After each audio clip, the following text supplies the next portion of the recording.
Iya baik, selamat sore buat teman-teman semua ya. Salam pengadaan pada sore menjelang malam ini ya, sepulang dari kantor saya terpaksa memang buat video ya.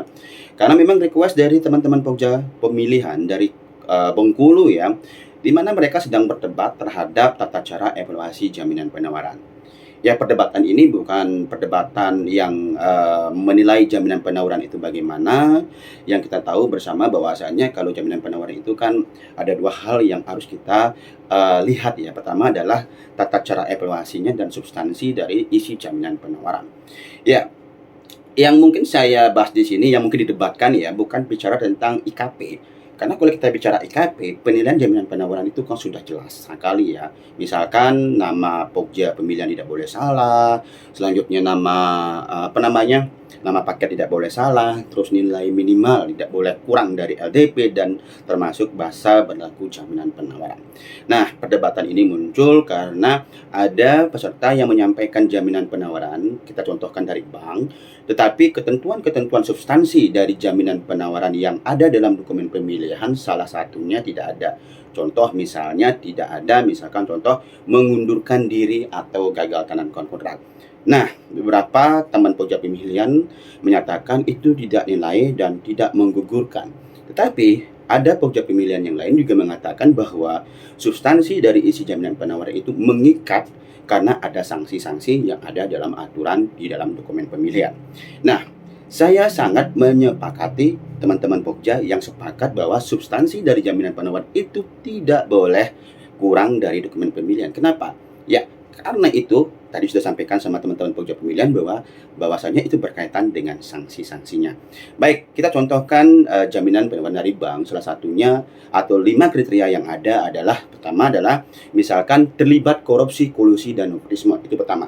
Yang kedua, menarik kembali penawarannya selama dilaksanakan tender. Yang ketiga, tidak bersedia menambah nilai jaminan pelaksanaan apabila nilai penawaran atau koreksinya di bawah 80%, ya. Yang keempat, tidak hadir ya klarifikasi, pembuktian atau verifikasi. Yang kelima, mengundurkan diri atau gagal tanda tangan kontrak. Nah, memang kalau kita melihat dalam IKP itu tidak disebutkan cara evaluasinya, ya. Tetapi ketentuan substansi dari isi jaminan penawaran ini mengikat ya terhadap sanksi-sanksi tadi. Yang pertama, kalau kita bicara terlibat korupsi, itu ada di 4.1. Ya, salah satunya adalah peserta dan pihak yang terkait dengan pengadaan ini berkewajiban untuk mematuhi ya aturan pengadaan dengan tidak melakukan tindakan sebagai berikut. Contohnya ya, di huruf D. Coba teman-teman baca di huruf D 4.1 ya. Melakukan korupsi, kolusi dan nepotisme dalam proses pemilihan. Sehingga apabila melakukan korupsi tersebut, maka tentu ketika nilai APS-nya di atas 10M ya, kontrak konstruksi, maka tentu jaminan penawarannya harus dicairkan. Bagaimana kita mencairkan ketika misalkan ada korupsi, nepotisme, tapi di dalam isi substansi jaminan penawaran tidak ada, apa yang mau dicairkan? Itu penekanan saya. Yang kedua, misalnya kita lihat menarik kembali penawarannya. Kalau kita bicara menarik kembali ke penawarannya, berarti dia mengundurkan diri dong, ya. Yang mengundurkan diri pada saat proses pemilihan. Jadi ada juga di 4.1 ya, mengundurkan diri dengan alasan tidak dapat diterima. Ya, jadi tertulis mengundurkan diri atau mungkin pada saat evaluasi punya harga atau pada saat harga yang disampaikan ada mata pembayaran nol yang mungkin tidak disampaikan, ternyata dia nggak sanggup mengerjakan dan menyatakan mundur, ya udah berarti dia mengundurkan diri. Jadi jaminan penawarannya harus dicairkan. Bagaimana kita mencairkan jaminan penawaran kalau substansi dari isi tersebut tidak ada jaminan penawarannya berkalimat seperti hal demikian? Ya, selanjutnya ada yang namanya tidak bersedia menambah nilai jaminan pelaksanaan. Kita tahu bersama, kalau kita bicara konstruksi di bawah 80% itu melakukan klarifikasi kewenangan harga. Nah, apabila misalkan harganya masih wajar, maka tentu kewajiban menaikkan jaminan pelaksanaan ya 5% dari APS, 5% kali APS ya. Nah, bagaimana itu tidak ada dalam jaminan penawaran ya? Apabila dia tidak bisa menaikkan, apa yang mau dicairkan? Ingat, sanksinya juga sanksi daftar hitam loh, berkaitan juga. Ya, ini juga harus kita bisa baca ya. Jangan kita bisa membaca IKP-nya saja bahwa tata cara evaluasi tidak ada ya, untuk melihat isi substansinya, tapi kita lihat ya informasi-informasi IKP lainnya. Apakah ada pencairan jaminan penawaran? Tidak. Ya. Selanjutnya tidak ada dalam klarifikasi verifikasi, itu sudah clear. Iya, jadi itu harus dicairkan jaminan penawarannya. Kenapa? Di filosofis ya, kenapa, di dalam pekerjaan konstruksi ini diminta peserta jaminan untuk mengawal penawarannya.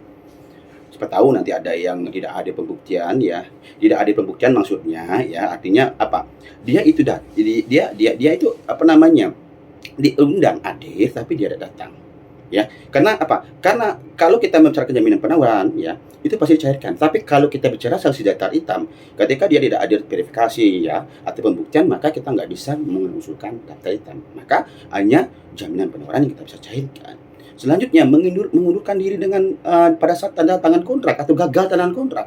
Ya misalkan dia nggak menyampaikan jaminan pelaksanaan atau gagal menyampaikan jaminan pelaksanaan ya. Yang kedua dia mengatakan tidak sanggup melaksanakan kontrak karena misalkan rugi ya pada saat kontrak, ini juga namanya mengundurkan diri pada saat kontrak. Ya, apalagi masa berlaku penawarannya masih ada. Jadi itu disampaikan bahwasanya kalau kita bicara tentang tata cara evaluasi jaminan penawaran, itu juga tidak hanya berfokus kepada IKP yang berkaitan dengan ketentuan-ketentuan minimal ya tata cara evaluasi sesuai dengan LDP, tetapi substansi dari jaminan penawaran harus mengikat dan harus semuanya ada. Ya, karena apa? Karena dalam dokumen pemilihan sudah sampaikan ya, 5 kriteria ataupun baik itu nanti menggunakan jaminan penawaran dari bank ataupun asuransi. Kenapa? Karena semua ketentuan-ketentuan dalam jaminan penawaran itu semuanya berkaitan dengan sanksi-sanksi yang dilakukan oleh peserta. Itu saya sampaikan kepada teman-teman semua ya, agar teman-teman semua tidak berdebat lagi, khususnya pegiat pemilihan di Bengkulu. Salam pengadaan.